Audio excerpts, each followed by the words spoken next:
Tuhan nih. Sebab untuk itulah Tuhan Kristus telah mati dan hidup kembali, supaya ia menjadi Tuhan, baik atas orang-orang mati maupun atas orang-orang hidup. Dia, Pak Ustadz, Tuhan kami, dia menerima titah atau perintah dari Bapa di sorga, supaya dia menebus dosa-dosa kami, atau buatlah dosa saya yang orang berdosa ini. Aduh, fokus ke pembahasan, Bu. Fokus ke Supaya sini. ia menjadi Tuhan, kan itu kan, Pak Ustadz, Supaya ia menjadi Tuhan. Kan itu pembahasan Iya. kita. Dia udah anak Bapa, Pak Ustadz, jadi tidak pun dia mati, dia tetap Tuhan kami. Tapi Kalau dia supaya dia ada sebab, ya ada sebab supaya ia menjadi supaya Tuhan. ia apa nih? Ia menjadi Tuhan. Ah tuh. Mana kelanjutannya ya?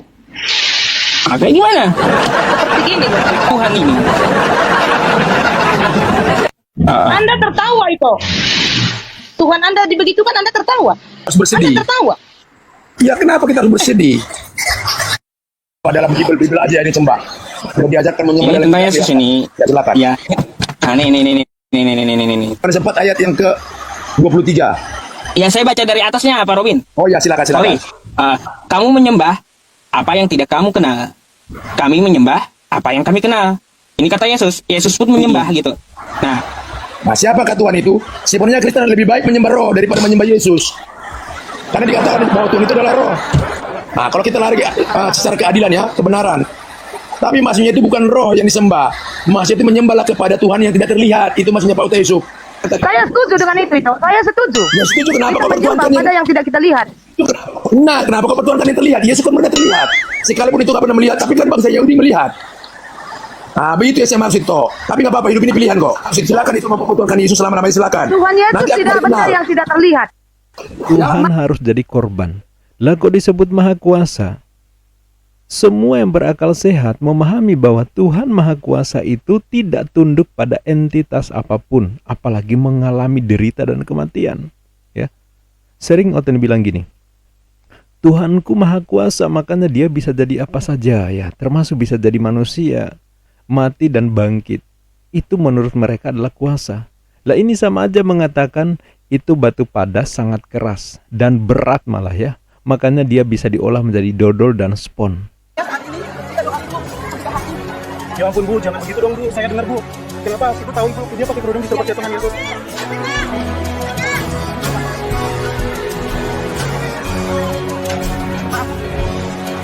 Apa yang dilakukan apologet muslim membahas keyakinan kalian adalah reaksi, bukan aksi.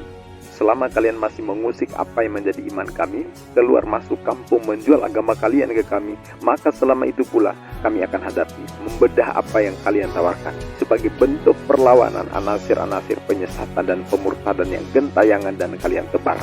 Assalamualaikum warahmatullahi wabarakatuh. Bismillahirrahmanirrahim. Sahabat Fakta Islam TV, kali ini kami akan tayangkan video wanita Kristen yang mendebat ayat kitab sucinya sendiri. Bahkan Kristen lain pun tertawa menyimak ayat syarat menjadi Tuhan, yaitu Tuhan harus mati terlebih dahulu lalu bangkit menjadi Tuhan. Lalu sesama Oten berdebat sengit karena beda cara menghitung jumlah Tuhan.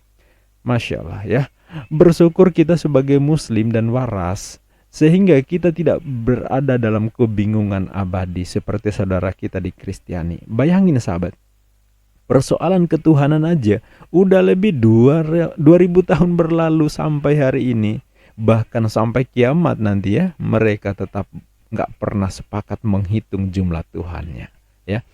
Selama masih mengimani Tuhan yang sama dengan makhluk, sampai kapanpun pasti akan bingung. Dan itu yang terjadi. Dan mendebat isi kitab sucinya itu satu kepastian. Kenapa? Karena Kristen itu lebih percaya doktrin ketimbang ayat kitab suci. Mari kita simak. Syarat jadi Tuhan nih. Sebab untuk itulah Tuhan Kristus telah mati dan hidup kembali, supaya ia menjadi Tuhan, baik atas orang-orang mati maupun atas orang-orang hidup. Dia, Pak Ustadz, Tuhan kami, dia menerima titah atau perintah dari Bapa di sorga, supaya dia menebus dosa-dosa kami, atau buatlah dosa saya yang orang berdosa ini. Aduh, fokus ke pembahasan Bu. Fokus ke supaya sini. ia menjadi Tuhan. Kan itu kan, Pak Ustadz, Iya, supaya ia menjadi Tuhan. Kan itu pembahasan Iya. kita. Dia udah anak Bapa, Pak Ustadz. Jadi tidak pun dia mati, dia tetap Tuhan kami. Tapi Kalau Tuhan dia itu perlu bukti kalau dia kami. kalau dia tidak mati, kalau dia sebelum mati disebut Tuhan atau sudah? Tuhan sudah menjadi Tuhan, tapi Sudah menjadi Tuhan. membuktikan kasihnya sama kami manusia yang berdosa, dia harus mati untuk menebus dosa kami. Itulah dia Pak Ustadz. Jadi sebelum dia mati, dia sudah menjadi Tuhan karena dia anak Bapa kami di surga. Ah, Oh, sebelum Di situ sebelum tadi saya sebelum bilang. sebelum dilantik berarti Yesus ini juga udah Tuhan gitu. Pak Ustadz saya tahu, Pak Ustadz tahu ayatnya di mana, karena saya tahu Pak. Coba gini, Bu, ya Anda baca dulu ini. Nih, sebab untuk itulah Kristus telah mati dan hidup kembali supaya tahu kan nih supaya ada sebab ya ada sebab supaya ia menjadi supaya Tuhan. ia apa nih? Ia menjadi Tuhan. Nah, tuh. Mana kewajibannya ya? Kayak gimana? Seperti gini loh, Ustadz. Seperti Ustadz juga. Nama sudah ada Ustadz, tapi tidak pernah Anda ceramah gitu. Jadi pembuktiannya itu kan tidak ada, cuma nama aja. Enggak masuk akal analogimu gitu. Beda. Jelaskan kitabmu ini aja. Udah dibilang syarat jadi Tuhan itu harus mati dulu, lalu hidup kembali. Betul nggak? Supaya ia menjadi Tuhan.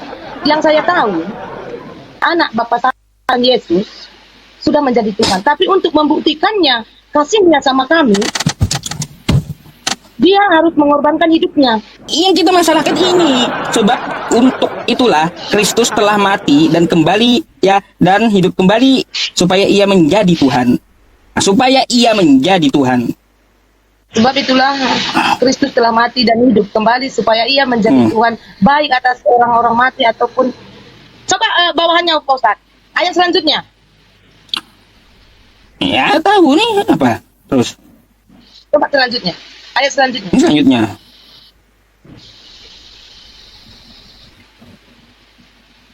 Ayo mau apa? Makanya saya bilang yang ada masalah tuh di sininya. Supaya ia menjadi Tuhan. Nah, ini Tuhan dilantik. Sebelum dia mati berarti belum jadi Tuhan ini. Lah Tuhan kok selemah ini? Moso hanya untuk menghapus dosa manusia, Tuhan ikutan jadi manusia lalu mati menanggung dosa yang dilakukan oleh manusia. Nah, manusia yang berdosa lah kok Tuhan yang harus dihukum mati gitu loh ya. Sadis luar biasa ini namanya ya. Narasi doktrin Kristen seperti ini sebenarnya kan tidak pernah diajarkan Yesus ya. Adanya di surat-surat Paulus dan Paulus bukanlah murid Yesus. Bukan murid yang mendapat pengajaran Yesus langsung, bukan ya. Bahkan surat-surat Paulus itu ditulis 30 tahun lebih ya setelah kehidupan Yesus di kampung kelahirannya. Nah, ini yang jadi pertanyaan besar buat kita semua ketika mendapat penjelasan tentang doktrin kekristenan. Nah, selanjutnya mari kita saksikan si wanita ini memarahi Kristen lain gara-gara tertawa ya, menyimak wanita ini bingung dengan ayat kitab sucinya. Anda tertawa itu. Tuhan Anda dibegitukan Anda tertawa. Harus bersedih. Anda tertawa. Ya kenapa kita harus bersedih? Dalam Bible aja ini sembah. Kalau diajarkan menyembah Ini dalam tentang kitab, Yesus ini. Ya silakan. Ya. Nah, ini. Kan sempat ayat yang ke 23. Yang saya baca dari atasnya Pak Robin. Oh ya silakan. Sorry. Kamu menyembah apa yang tidak kamu kenal. Kami menyembah apa yang kami kenal. Ini kata Yesus. Yesus pun menyembah gitu. Nah, Yesus pun menyembah. Kamu menyembah apa yang tidak kamu kenal. Kami menyembah apa yang kami kenal. Yesus juga menyembah gitu. Sebab keselamatan datang dari bangsa Yahudi. Nah, ini ayat Pak Robin. Tetapi saatnya akan datang dan sudah tiba sekarang bahwa penyembah-penyembah akan menyembah Bapa dalam roh dan kebenaran, sebab menghendaki penyembah-penyembah demikian. Nah, siapakah Tuhan itu? Sebenarnya Kristen lebih baik menyembah roh daripada menyembah Yesus. Karena dikatakan bahwa Tuhan itu adalah roh. Nah, kalau kita lari secara keadilan ya, kebenaran. Tapi maksudnya itu bukan roh yang disembah. Maksudnya itu menyembahlah kepada Tuhan yang tidak terlihat. Itu maksudnya Pak Ustaz Yusuf. Saya setuju dengan itu. Saya setuju. Ya setuju, kenapa Kita kau menyembah pertuhankan pada yang tidak kita lihat. Nah, kenapa kau pertuhankan yang terlihat? Yesus kan pernah terlihat. Sekalipun itu tak pernah melihat, tapi kan bangsa Yahudi melihat. Nah, begitu yang saya maksud toh. Tapi nggak apa-apa, hidup ini pilihan kok. Silakan itu memperbutuhkan Yesus selama namanya, silakan. Tuhan Yesus Nanti aku tidak baru benar kenal. yang tidak terlihat. Ya, Yesus Makanya tak pernah di terlihat. dalam Alkitab itu ada. Sekarang gini aja Di itu. dalam Alkitab Kalau itu nggak ada ada. Alkitab, percaya nggak itu ada Tuhan? Kalau nggak ada Alkitab, percaya nggak itu ada Tuhan? Itu aja aku tanya. Begitu semua buat umat manusia, buat Itu Kristen di bawah. kita umat Kristen.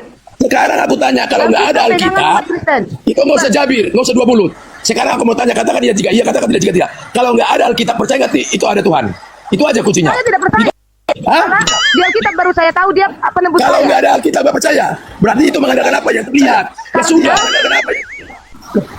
Ya sudah, imanin. Sebelum ada langit dan bumi, Tuhan sudah ada apa belum? Saya begitu aja sih pertanyaan. Saya Sebelum tidak ada langit dan bumi, menyembah yang tidak dengar saya dulu. lihat. Sebelum ada langit dan bumi beserta isinya, Tuhan sudah ada apa belum? Jawab. Tuhan udah ada. Nah, Tuhan yang menciptakan jika langit Tuhan dan ada, kenapa kau pertuhankan yang sebelum ada, sesudah ada langit dan bumi? Kau percaya, jadi ini ganda namanya. Jadi problem Kristen ini makin bertambah, sahabat. Pertama, debat melawan isi kitabnya sendiri. Yang kedua, debat melawan sesama Kristen yang beda doktrin. Yang ketiga, debat melawan apologet Muslim yang menunjukkan isi kitab Bible. Yang keempat, debat melawan akal sehatnya sendiri, karena doktrin Kristen hanya bisa diterima jika akal sehatnya tidak dipakai. Begitu akal sehatnya dipakai, ambiar ya. Coba kita pakai akal sehat, bisa nggak menerima doktrin ini, sahabat?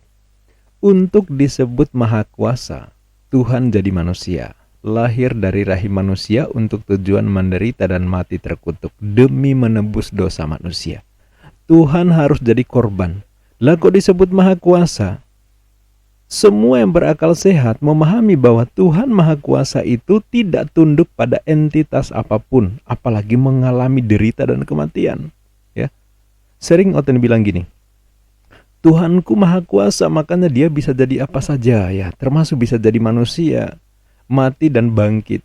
Itu menurut mereka adalah kuasa. Lah ini sama aja mengatakan itu batu padas sangat keras dan berat malah ya. Makanya dia bisa diolah menjadi dodol dan spon. Kira-kira masuk akal nggak? Jadi mereka sebut maha kuasa, tetapi penjelasannya justru bertentangan dengan sifat maha kuasa itu sendiri. Nah, atau narasi lain. Tuhan kuasa mengalahkan maut. Dia mati lalu bangkit di hari ketiga. Mengalahkan maut katanya. Lah kelihatannya narasi ini rasional, tapi sebenarnya aneh. Coba dinalar, sahabat. Jika dia maha kuasa mengalahkan maut, harusnya tidak mungkin mengalami kematian.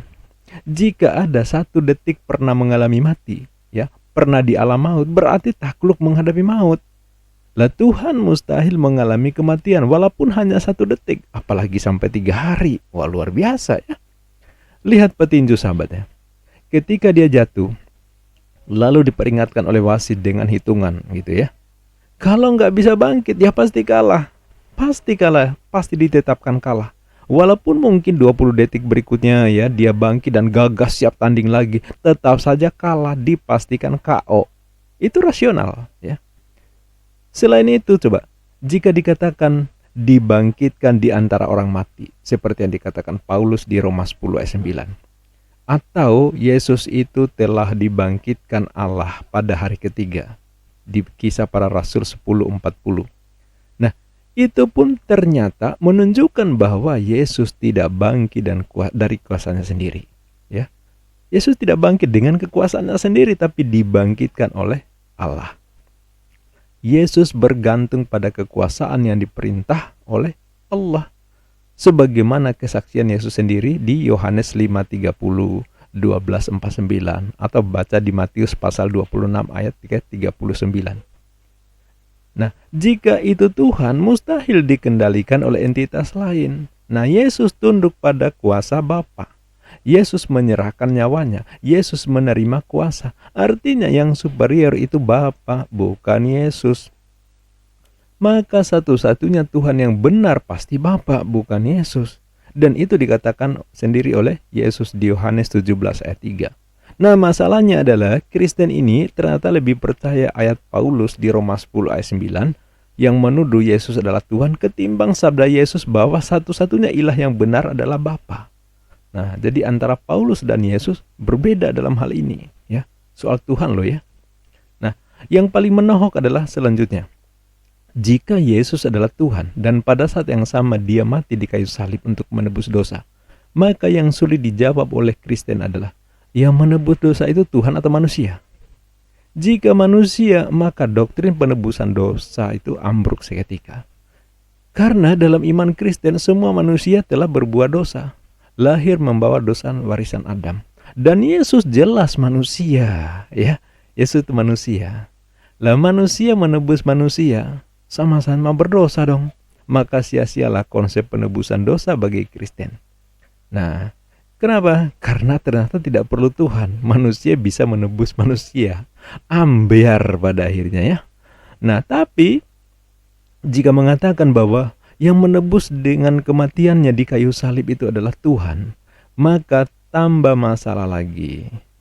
Itu sama aja mengatakan Tuhan bisa mati, padahal sifat mati itu hanya ada pada ciptaan atau makhluk. Tidak mungkin dialami Tuhan sang pencipta. Lu Tuhan kok mengalami kematian? Padahal pencipta kematian itu adalah Tuhan itu sendiri. Kan gitu ya? Maka maju kena, mundur pun kena. Akhirnya pakai jos mabuk biasanya ya. Oh, yang mati itu kemanusiaannya. Yesus kan punya dua natur, 100% manusia, 100% ilahi. Walaupun ini hasil konsili ya, bukan perkataan Yesus sendiri.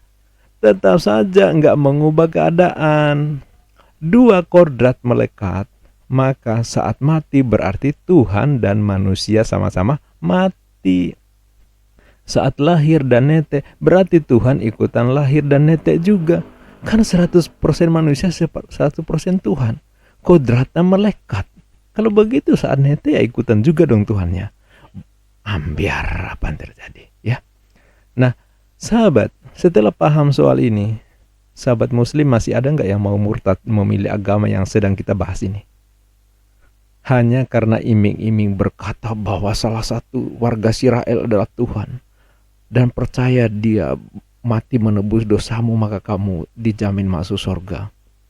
Nah, kalau sampai sahabat percaya, maka kamu bakal menambah jumlah orang bingung di permukaan bumi.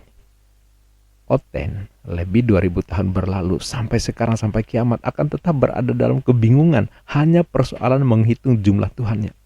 Terus kita yang muslim yang sudah sangat luar biasa pengajarannya ini, terus mau percaya sama doktrin yang mereka, ya.